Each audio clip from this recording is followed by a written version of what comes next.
на Гайдаровский форум в Москву, чтобы рассказать о уникальном совершенно событии в мировой практике, о завершившейся в Париже международной конференции по климату.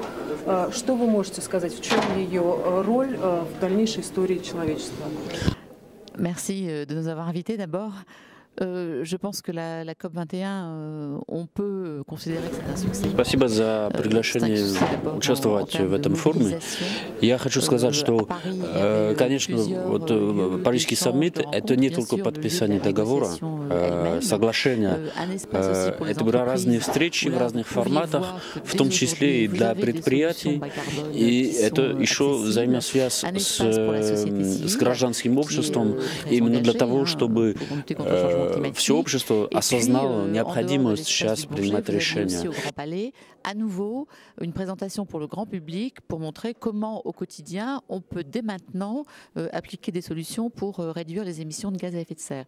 Donc si vous voulez, en dehors de la négociation elle-même dont mon collègue pourra parler, je pense que ça a été un succès par la mobilisation. И я убеждена в том, что сейчас все это поняли на политическом уровне и на социальном уровне, вот, на всех уровнях общества.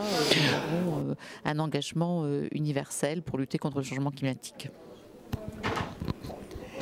Oui, moi je pourrais rajouter simplement que de la table ronde de ce matin, j'ai retenu quelques pistes de travail qui peuvent se faire en commun entre la Russie et la France sur l'application de... Конечно, вот я вижу, что наши сегодняшние обсуждения вот в рамках этого круглого стола, они нам дали понять, что действительно вот между Францией и Россией есть определенные направления совместной работы. Я увидел, что предлагают разные сценарии, как вмешиваться для того, чтобы лучше работать по декарбонизации, но очень радует видеть, что не только ваша академия, но еще и другие вузы в России готовы активно работать в этом направлении.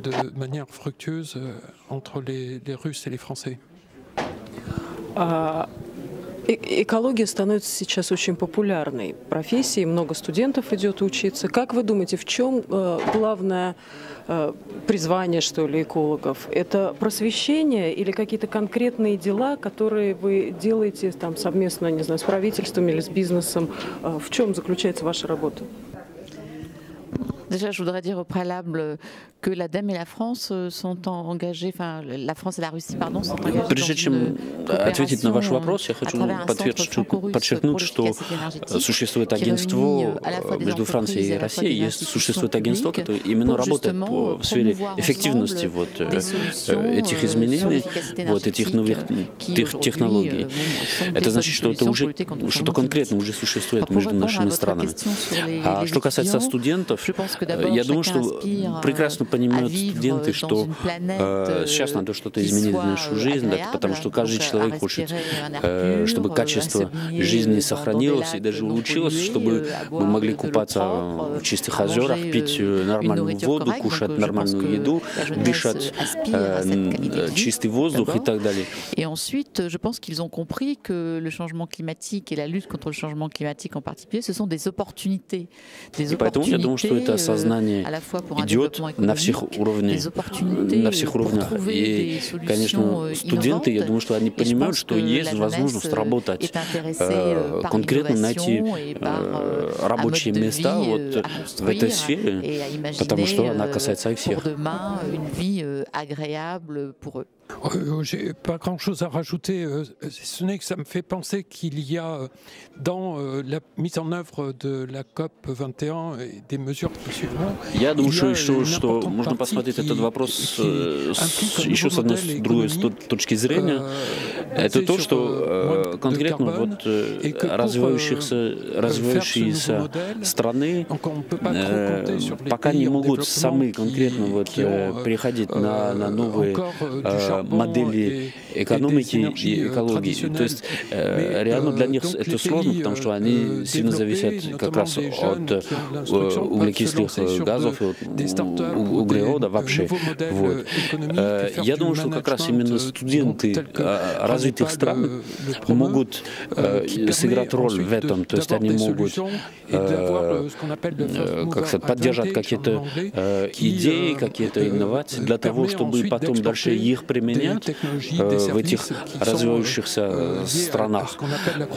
И именно мне кажется, что тут это интересно, потому что это подход, который конкретно они могут осуществить. Вот именно вот молодые. Et donc on peut le voir comme ça aussi pour conseiller aux étudiants. Скажите, пожалуйста, Европа сейчас озадачена серьезными вопросами с миграцией, с беженцами. В Париже были такие страшные теракты. Примите нашу солидарность и соболезнования в связи с этим мы с вами. Как вы думаете, эта тема экологии не стала менее актуальной на фоне вот таких вот болезненных вопросов? Действительно, вот этот кризис острый, который сейчас на наших глазах, не должен затменить вопрос экологии, потому что вы же видите, что все-таки французское правительство приняло решение все-таки организовать этот саммит. В то же время есть еще другой вопрос, это то, что мы видим, что к 2050 году поднимается вопрос о беженцах по климатическим соображениям.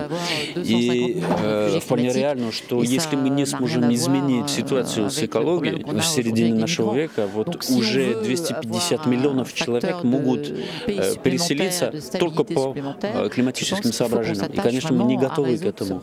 И поэтому надо работать во всех странах именно для того, чтобы развивать экономические и политические модели, которые позволяют не только удерживать вот это потепление, но и тоже вот давать конкретные рабочие места людям в этих зонах.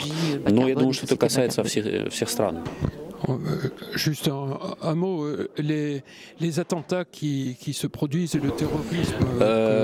Да, я хочу отметить, что как раз именно правительство ничего не изменило в своем решении и в определении приоритетов.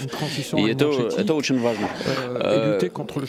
Единственное изменение, которое может произойти, это именно вот в направлении финансировых потоков. То есть реально сейчас, конечно, расходы на обеспечение безопасности в определенных местах, вот, конечно, вот эти растраты, они повышатся, конечно. Но, тем не менее, это не изменяет общее направление нашего правительства, и я считаю, что это правильно.